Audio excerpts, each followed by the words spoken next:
The latest now on the Trump transition. 17 days until the inauguration, and the president-elect is back to business and back on Twitter. We're going to hear from his senior advisor, Kellyanne Conway, in just a moment. But first, ABC's Cecilia Vega is at Trump Tower here in New York. Good morning, Cecilia. Robin, a new year, a new tweet storm. As you said, his inauguration is just days away, but Donald Trump is now on Twitter, at least, looking backward to that big November win, taking another victory lap. Fresh off his big New Year's bash in Mar-a-Lago. All I can tell you is we're going to do a good job. Okay? We're going to do a good job. Donald Trump is ringing in 2017 with a Twitter blitz, and it seems no subject is off limits. The president-elect writing, North Korea just stated that it is in the final stages of developing a nuclear weapon capable of reaching parts of the U.S. It won't happen. Plus a jab at Chicago's mayor on that city's murder rate. If mayor can't do it, he must ask for federal help. Even a complaint about a new book. Trump writing, it used the worst cover photo of me. Just 17 days to go until inauguration, Trump is promising something else on the calendar first. Big news on those Russian hacks. I also know things that other people don't know, and so they cannot be sure of the situation. Like what do you know that other people don't know? You'll find out on Tuesday or Wednesday. He's still doubting evidence from 17 U.S. intelligence agencies who say they have concrete proof of Russia's involvement. I want them to be sure. I think it's unfair if they don't know.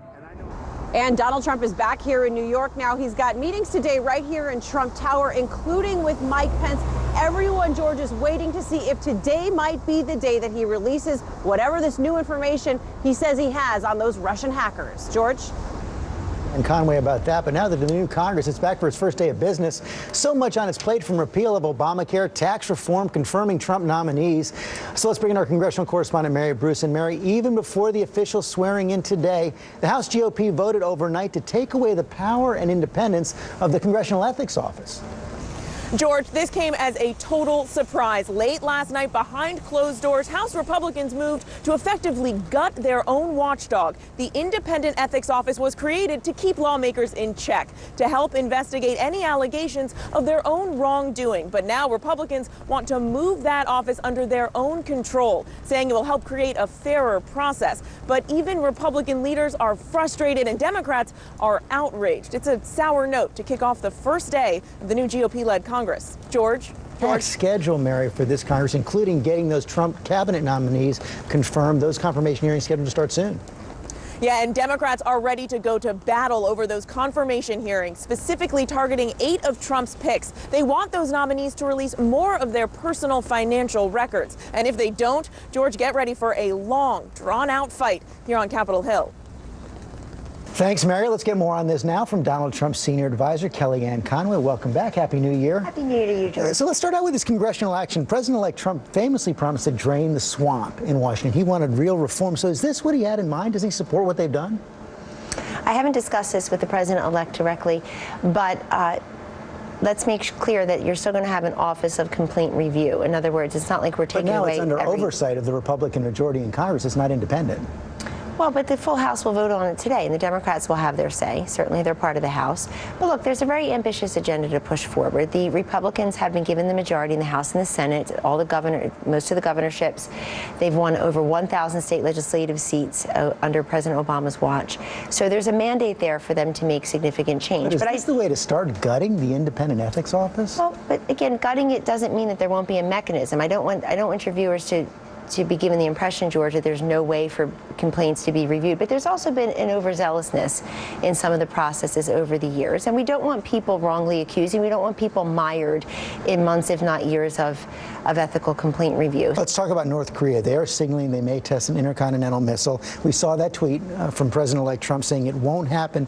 So does that mean he's going to order the military to shoot down a North Korean missile test? It doesn't mean anything like that at the moment. He's not president yet, and he's not making policy at the moment. We still have a president for the next 17 days, George. At the same time, President Trump will be very tough on those who are developing nuclear capability. It's been a big disappointment to many Americans, including the president-elect, that Iran, for example, was emboldened and increased its nuclear capability through one of the deals that this administration has put forward. But their program is now on hold. What about North Korea? You know, there's so few avenues, so few tools to stop them. What is the president-elect suggesting he's going to do? He has not stated that publicly, and he won't before he's inaugurated. But we do know that there are sanctions that are possible. They haven't always worked. I think China would have to have a significant role here as well. But he's putting them on notice. He's putting North Korea on notice through this tweet and through other statements that this won't happen. He, as President of the United States, wants to stand between them and their missile capabilities, which experts say could be deployed to reach Seattle almost immediately. Finally, on that Russian hacking, you know, so many people were caught by surprise by those comments by Mr. Trump over the weekend saying he knows things that other people don't know about the Russian hacking. What was he referring to? Well, presidents and president-elects have to know things that you and I don't know. I sure hope they do. He's privy to intelligence briefings of all sorts. He has the presidential daily briefing, which is a product, but he has other briefings.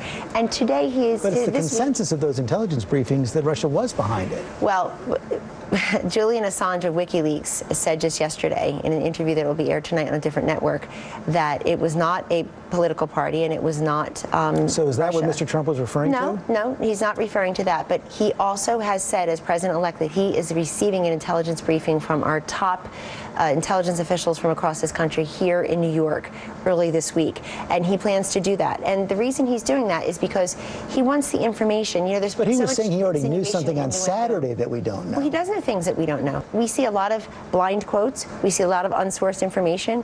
There were CIA operatives, George, who were invited to testify before the House Intelligence Committee and refused to show up and instead are leaking to the press. This is not how we as Americans want our intelligence to necessarily work. Look, at the Trump, in the Trump administration, we believe that politics should not interfere in our intelligence, but we also believe that intelligence should not interfere in our politics. So if those intelligence officials come to the president like today or tomorrow, whenever that briefing is, and say, we know Russia was behind it, will he accept it? He'll have to see all the evidence. He'll have to see what's in the briefing. And remember, you're not saying it now, but many people on TV try to conflate any Russian hacking that may have occurred with the election results. And that has been conflated, unfortunately, where people are still trying to find a reason why Hillary Clinton lost. You can't deny it, because on every other network, on everything, everyone who makes a statement about the Russian hacking these days are saying, aha, and that's why Hillary Clinton lost. I think it was very embarrassing to the Clinton operation to have the content of those emails revealed to the country. That's what they really don't like about it, that they were questioning Hillary Clinton's judgment. Can she find her voice? People were calling Chelsea Clinton a spoiled brat. It was a very uncomfortable situation for them. Kellyanne Conway, thanks very much. Thanks for having me. And we do expect that intelligence briefing today. We do. And we do know 17 days until the inauguration. We're going to go to Amy now, the morning's other top stories.